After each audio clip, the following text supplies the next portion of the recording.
Ya en línea el próximo entrevistado, el exdiputado nacional Nito Artaza, que creo se encuentra ahora en Corrientes. ¿Es así, Nito? Buenas tardes.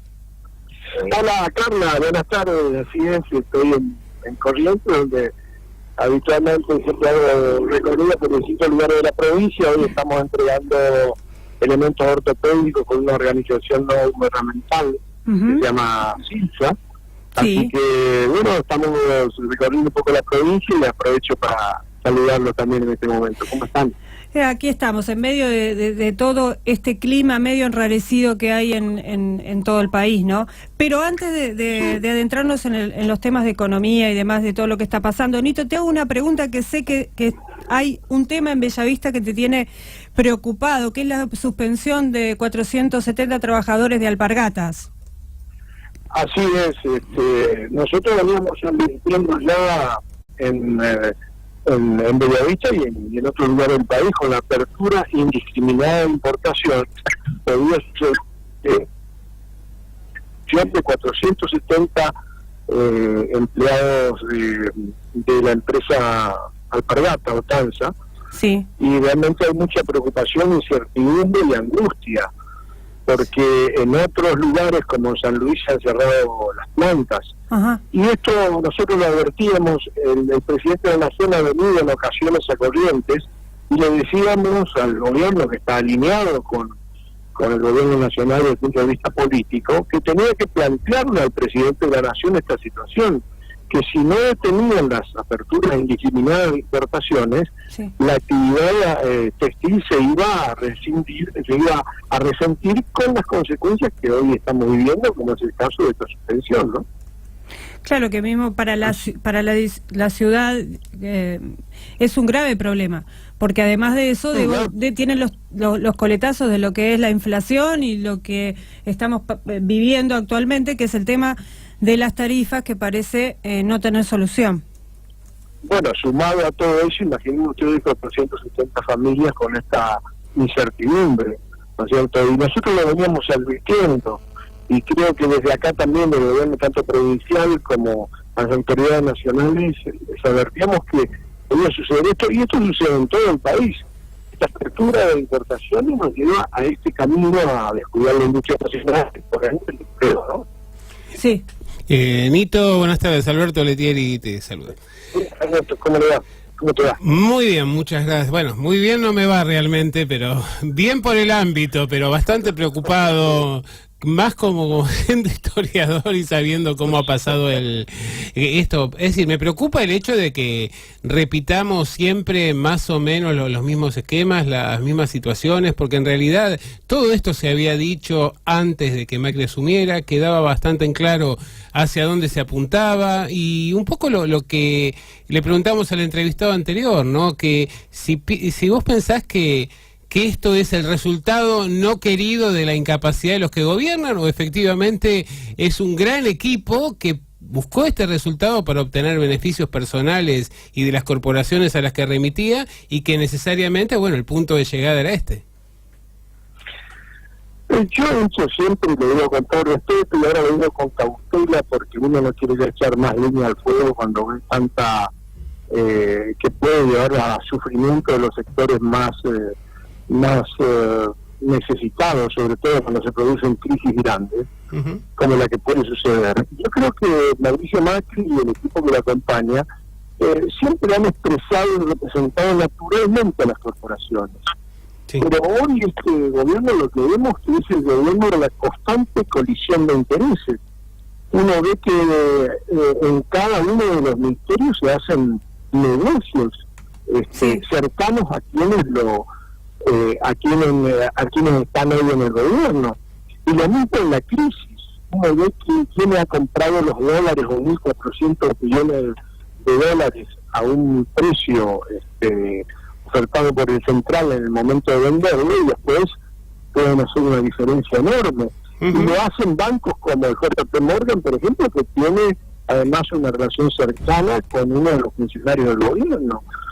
Y lo mismo ocurre con el Ministerio de Energía, y lo mismo ocurre con cualquiera de los ministerios que uno se ponga a ver. Entonces, sumado a ese pensamiento neoliberal, se suma a pensar que los negocios lo tienen que hacer ellos, en un núcleo muy cerrado, en beneficio de ese grupo de negocios, y en perjuicio de la mayoría de los argentinos. Se producen, por ejemplo, huecos fiscales enormes, bajándole los números, bajándole los puntos siempre a los impuestos, o a los autos de alta gama, o a otras actividades económicas concentradas, y cuando se produce un gasto fiscal, sí, bueno, ahora hay que cubrirlo con deuda, y lo van a pagar toda la población. Por eso hay que ajustar las tarifas, hay que ajustar la economía, bajar de los jubilados. Me parece que es un cóctel, realmente es una tormenta perfecta, que es lógico que va a encontrar resistencia popular.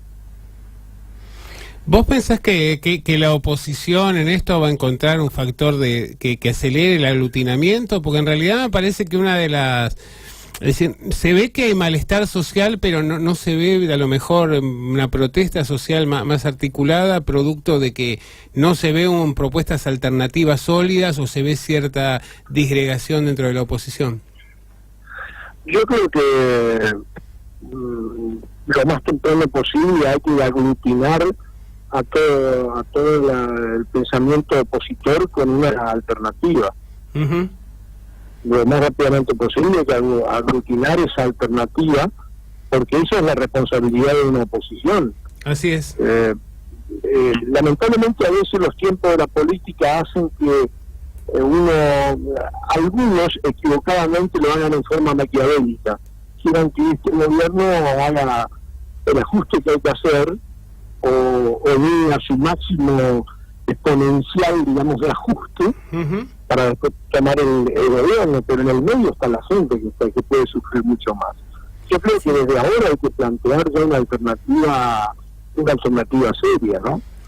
Parece que hay llamar sobre todo a un consenso de fuerzas políticas que estén del otro lado del neoliberalismo, del otro lado de los cambios negociados, del otro lado del endeudamiento brutal de la Argentina. Así es, el endeudamiento. Del otro lado de la apertura de importaciones, del otro lado de los que tienen una posición solamente pro mercado, y además que han alejado a la Argentina de una posición latinoamericana. Claro, ese es un problema, es un tema que está pasando justo ahora. O sea, estamos absolutamente alejados de lo que mencionabas, la alternativa latinoamericana. Estamos virando hacia otro lado de una manera brutal. Pero sí, mire, nosotros aquí mismo en Corrientes estamos todavía en la lumbre de que fuerzas norteamericanas ingresen a hacer ejercicios con el ejército argentino sin pasar por el Congreso, por ejemplo. Eso es una decisión que se toma del Poder Ejecutivo. Y así estamos, digamos, comprándonos un conflicto que no es nuestro, en el medio de conflictos como el de Siria, y fuerzas norteamericanas van a ingresar al país o están ingresando en el litoral argentino a hacer ejercicios con Argentina sin pasar por el filtro y la autorización del Congreso de la Nación para saber qué es lo que vienen a hacer, por ejemplo. Bueno, y lo mismo ocurre con la economía, lo mismo ocurre con las posiciones en el mundo. Hemos perdido inclusive el respeto por la autonomía de los pueblos, uh-huh, como el caso de Venezuela y otros, que ha sido tradicional en la diplomacia de la Argentina, respetar la autonomía y la decisión de los pueblos, sobre todo nosotros o yo, que por lo menos es un pensamiento radical de Raúl Alfonsín. Sí, y yo creo que acá se ve otra cosa, ¿no? Que es la debilidad de la calidad democrática y la debilidad institucional, que permite que siga, por ejemplo, en pie el megadecreto que sanciona Macri a fines del año pasado, que tocaba cuestiones que claramente estaban fuera de la jurisdicción de un decreto de necesidad y de urgencia. Vemos que el presidente anticipa su veto incluso hasta antes del momento en que la Cámara o las cámaras legislativas sancionen una ley, como es en el caso de los cambios que se pretenden aplicar al caso del impuestazo. Es decir, creo que tenemos un grave problema, que vos citabas a Alfonsín recién, y me parece que en realidad esa preocupación por la recuperación de la democracia institucional cada vez está más arrasada por el poder casi de chantaje de los mercados, ¿no? Pero sí, eso sin duda. Yo creo que ese planteo de reemplazar la política por CEOs, ese planteo a veces me da la impresión, y lo digo con dolor, lo digo con respeto y con cautela, sí, porque no quiero, como le decía, sembrar más, tirar más leña al fuego, pero da la impresión de que algunos funcionarios no tienen patria. Es verdad. Y la patria no es una empresa, es un sentimiento, es algo que uno lo lleva, es parte de nuestra identidad. Eso es la patria, y a algunos funcionarios no les interesa eso. Vos sabés que yo me acordaba cuando vos nombrabas a Alfonsín, que Alfonsín había hecho buena parte de su campaña recitando el preámbulo de la Constitución. Y me acuerdo que se hablaba de promover el bienestar general y una serie de cuestiones, y en realidad acá solo vemos preocupación por defender los intereses corporativos de algunas empresas internacionales y los propios. Pero sin duda, y además te decía hasta dónde que hay algunos empresarios que en algunos foros dicen, no, la oposición no tiene que parar el perifazo. Dice, pero ¿cómo? Claro, total ellos lo van a trasladar a los precios, son unos frescos, digamos, ¿no? Entonces, eso es el pensamiento que tienen naturalmente muchos empresarios que quieren que la Argentina ingrese en una etapa para seducir al mercado que va a venir a invertir. Nunca terminan de hacernos perder derechos. Primero hay que pagarle a los fondos buitres, hay que cumplir con las metas pedidas por los grandes empresarios para bajar los derechos de los trabajadores, con flexibilización y precarización laboral, porque si no las inversiones no vienen, ¿no? Hay que, todas las exigencias que hay que cumplir, hay que bajar el gasto, pero el gasto no hay que bajarlo con las mineras, hay que bajarlo con los jubilados. Hay que ajustar para que vengan a invertir. Es una falacia eso. Le digo con todo respeto, ella está demostrado que es una falacia, y me parece un argumento realmente inaudito que sigan planteando una cuestión así. ¿Quién dice que únicamente que el Estado no puede invertir, por ejemplo, en cuidar los recursos naturales y energéticos? Mire, yo como radical decía siempre, ni siquiera al DEAR se le debe ocurrir poner al presidente al CEO de la SEM para que maneje los recursos naturales no renovables de la Argentina, como el petróleo. Claro. Y hoy está manejándolo un expresidente de la CIL, con el ajuste brutal que hace a la población, mientras sus cercanos socios hacen grandes negocios. Me parece que son las cosas a corregir, que ojalá lo pueda hacer, pero lo vamos a hacer aglutinando una alternativa opositora, no con esto. A esto lo que podemos pedir es que en estos 2 años, o menos tiempo que queda, puedan revertir esta situación, por lo menos con los sectores más vulnerables. Ya están remarcando al 2,5% la mayoría de los productos. En realidad la situación es grave. Creo que en estas circunstancias es donde se ve claramente que nos faltan controles para poder auditar la gestión de gobierno, ¿no? Donde, por ejemplo, que tengamos, qué sé yo, el caso de Laura Alonso, ¿no? Es decir, a un oficialista auditando las cuestiones de corrupción desde el propio gobierno. No es nuevo, el gobierno anterior ni siquiera tenía funcionario. Que de alguna manera era toda una definición, pero digo, realmente creo que ahí es donde también el Parlamento tendría que ocuparse no solo de las cuestiones inmediatas, sino también de generar algún tipo de tejido institucional para evitar que estas cosas se repitan, porque si no, en realidad estamos volviendo siempre con recetas del pasado y terminamos concluyendo que lo anterior, que parecía ser muy malo para muchos, terminó no siendo tan malo y hasta se puede presentar como una alternativa.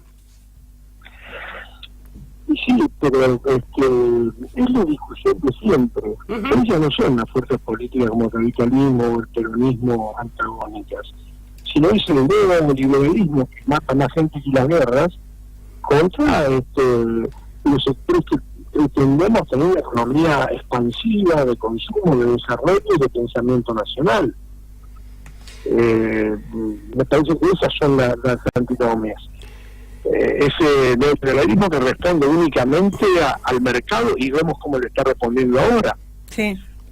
Y yo creo, además, le vuelvo a decir, por la cercanía que hay con muchos funcionarios, el endeudamiento, como ustedes bien dicen, como dice Alberto hoy, y vos, Carla, el Congreso de la Nación debe hacer una investigación de qué pasó con el endeudamiento. En esta crisis reciente también, porque hubo muchos beneficiados. Fíjense que ahora uno lee los diarios, lo digo con mucho respeto, lee los diarios y hay calma, cierta calma en el mercado. Sí. Claro. Una producción de evaluación que siempre genera pobreza porque están remarcando todos los precios. Claro.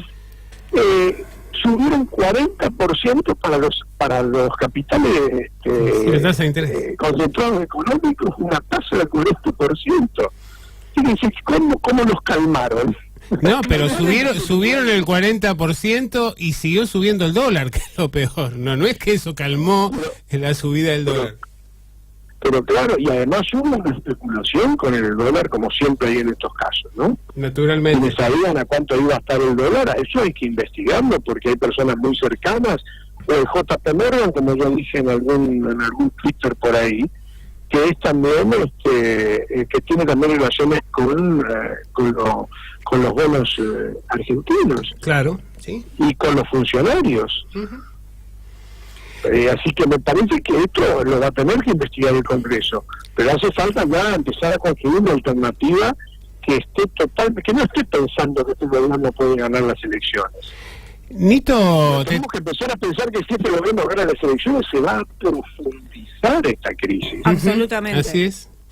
Te quería cambiar un poco el eje de la charla, porque en realidad estás en Corrientes y es una provincia que tiene una relación complicada con el Estado Nacional, con el gobierno puntualmente, y te quería preguntar también, no solo cómo veías la actualidad de la provincia, sino qué eras lo que estabas haciendo ahí, si estás tratando de armar algo en perspectiva de la situación actual y del año próximo. Sí, por supuesto. Yo en las elecciones pasadas he tenido casi un 18%, 90.000 votos aquí en Corrientes. Sí. Me faltó muy poco para ingresar como diputado nacional, pero más allá de eso tenemos una propuesta. He sido candidato a vicegobernador también junto al senador Espíndola, y seguimos con la misma educación política. Nosotros entendemos que las provincias argentinas necesitan desarrollo, no ajuste, no pactos fiscales como se han firmado ahora, que eso significa ajuste en las provincias que no tienen, por ejemplo, promoción industrial como la nuestra. Yo pido para mi provincia promoción industrial como han tenido Provincia del Sur, legítimamente, o como ha tenido San Luis o San Juan o otra provincia del norte. ¿Pero por qué lo hago? Porque hace más de 60 años que llevamos un atraso y no tenemos gas natural. Corrientes, Misiones, Chaco y Formosa no tenemos gas natural. Entonces necesitamos una auténtica reparación histórica. Tenemos 2 vías de acceso de la hidrovía, tanto el río Uruguay como el río Paraná, y no tenemos un solo puerto operable hoy en nuestra provincia. Después tenemos productos primarios, como es el caso de la madera, que nos podría generar un polo mueblero como lo tiene Araponga en Brasil, por ejemplo. Y esas son las cuestiones que yo vengo planteando. Y les quiero plantear una más: tener la ampliación del conocimiento. Tenemos una sola universidad, la gran y querida Universidad del Nordeste, en Corrientes, pero hay otras provincias aledañas que ya tienen 3 universidades públicas. Y esas son las cosas que hay que plantearle cuando uno se alinea al gobierno. No es que se alinea porque nos van a dar un poco más de aporte del Tesoro Nacional. El gobierno de hoy de Corrientes está alineado políticamente junto a Mauricio Macri, pero cuando viene el presidente nos lo dicen: presidente, tenemos 500 familias que están hoy en incertidumbre porque usted está abriendo las importaciones. O, señor presidente, lo reciben con globitos, con chistecitos, y no se le plantea realmente el desarrollo para nuestra provincia. Claro, y una distribución equitativa, ¿no? Sí, por supuesto, como en todo el país, mire, la desigualdad se extiende, así como se extiende en la ciudadanía, la desigualdad del mundo, ¿no? También se extiende la desigualdad en las provincias, ¿no? Sí, sí, así es. Nito, tenés también una agrupación acá en Provincia de Buenos Aires que hace mucha tarea social y política, que se ven asiduamente trabajando. Sí, lo tengo a Mariano Martín Bedati en la provincia de Buenos Aires, que también les agradezco que nos acompañan permanentemente, ahí en La Plata también. Sí. Así que bueno, porque tenemos esperanza de construir una alternativa también a futuro en distintas provincias, en torno al futuro. Muchos somos el pensamiento radical, como Bati, por ejemplo, que trabaja conmigo, como Martín, o como Mariano, pero resulta que somos radicales, que hoy somos disidentes de la villa convencional de Gualeguaychú, ¿no? Yo tengo la esperanza de que tiene muchísimo para darle al país todavía el radicalismo, pero alejado de quienes que proponen ajustes neoliberales, ¿no? El radicalismo no es otra cosa, es un partido humanista, el de la democracia para siempre, el de los derechos humanos y el de los sectores desposeídos. Así es, así es. Hace poco se inauguraba aquí en La Plata un monumento a Raúl Alfonsín y lamentamos también, quienes por ahí no somos radicales, el no haber podido acceder ni cerca porque estaba todo vallado por miedo a los scratches, pero celebramos que tengamos acá en La Plata un monumento a quien fue el padre de la democracia, ¿no? Bueno, por supuesto que sí, uno lo valora. Nosotros hemos sido parte también, hemos colaborado ahí con el grupo que tenemos en la provincia de Buenos Aires, pero nosotros tendría que ser una fiesta popular, con la de Alfonsín, ¿no? Quiero decir algo que eso me parece un poco una contradicción, digamos, ¿no? Así es. Haber inaugurado además con funcionarios que están en las antípodas del pensamiento radical. Bueno, fíjate que en Ciudad de Buenos Aires la estatua de Perón la termina inaugurando Macri, ¿no? Y a mí me parece que... Claro. Claro, es un tema, ¿no? Y respecto de la estatua de Alfonsín, se ha señalado, ha habido muchas críticas, ¿no? Por cuál es la imagen que se ha elegido Alfonsín, que no es el Alfonsín en su plenitud, sino que es aquel que de alguna manera no le queda más remedio que tratar de apoyar o de poner ciertos límites a un proyecto que no era el propio en la década del 90 y que confluye en la reforma constitucional del 94. ¿Quién habrá elegido esa imagen de Alfonsín y no otra exultante que nos recordara los momentos de auge de la democracia? Sí, pues acá aparentemente una foto caminando por el río, ¿no es cierto? Sí. Da la impresión. Pero, bueno, dicen que es la imagen que va con Menem, que juntos, cuando están acordando los términos de lo que fue el Pacto de Olivos o como lo que llamamos. Sí, de todas maneras uno valora. Sí. No será la primera ni la última estatua que levantarán a don Raúl. Yo lo hubiera preferido así con una actitud como recitando el preámbulo, que para los tiempos, ¿no? Sí, hoy estamos celebrando los 99 años del nacimiento de Evita, teníamos a Alfonsín recién lo señalábamos a Perón, creo que ya tenemos determinados referentes. Se puede tomar uno de los pensamientos de Evita y sirve para el radicalismo y sirve para el peronismo. Así es. Él decía que lo que le preocupaba era el pensamiento en los corazones fríos de los compañeros, y podemos decir de los revolucionarios también, que se olvidan de dónde vienen. Eso le preocupaba más que los oligarcas. Y que es cierto, y qué bien que se aplica. Ver que hay compañeros y correligionarios que tienen el corazón frío, que se han olvidado del origen y de principios, y hay tienen una contradicción en todos los principios acompañando a gobiernos neoliberales, ¿no?